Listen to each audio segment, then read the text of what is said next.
We all need water to live. We need water to drink.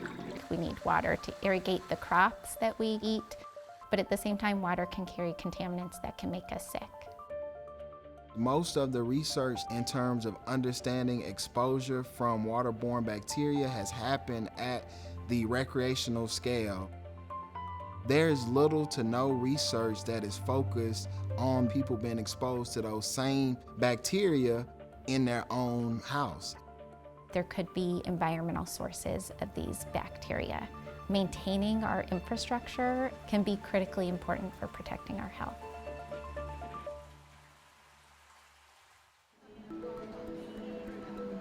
We are a research project with the University of Maryland. We're looking for people who've had sanitary sewer overflows or water. WET stands for the Water Emergency Team, and our goal is to be a rapid response research team supporting communities with identifying both the circumstances, impacts, and exposures related to sanitary sewer overflows and basement backups.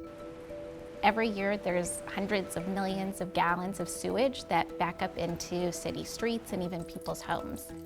So our project is really evaluating whether people are exposed to harmful bacteria, including antibiotic-resistant bacteria, when they have sewage backing up into their homes. Antibiotic-resistant infections are a huge public health threat.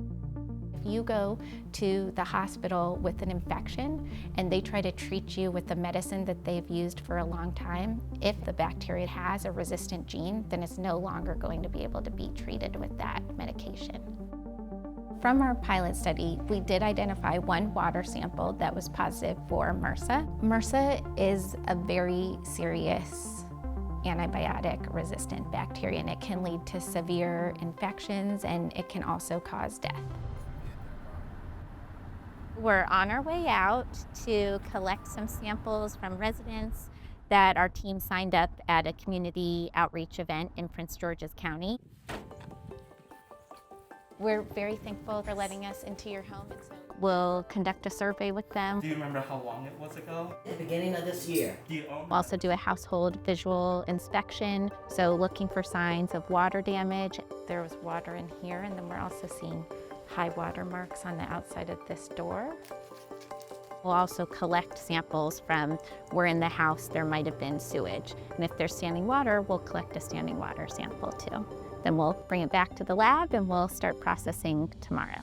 We're gonna take the swabs that we collected from the houses, and then we can determine if our target bacteria are there or not. So this is what MRSA looks like, methicillin. When we find MRSA in someone's home, one thing that we can't do at this point is say that this MRSA definitely came from sewage that entered your home. But it is a red flag that this is an urgent topic that we need to expend more resources to determine what the real risk is. In Baltimore City, you have a wastewater system that has had decades of issues. New environmental conditions driven by climate change, and an old system and disrepair is sort of the perfect recipe for overflows and backups. One thing that we're investigating as part of the water emergency team is where there are hotspots of where the sanitary sewer overflows are happening, and then try to look at what are the socioeconomic demographics that go along with what we're seeing. Yeah, I think that looks like mold. That is mold for sure. I like to say we take a social lens to what has largely been studied as physical problems, particularly in an environmental justice context, because we know most often when it comes to marginalized communities, particularly low wealth communities of color, they don't have access to the same level of environmental protection as other communities.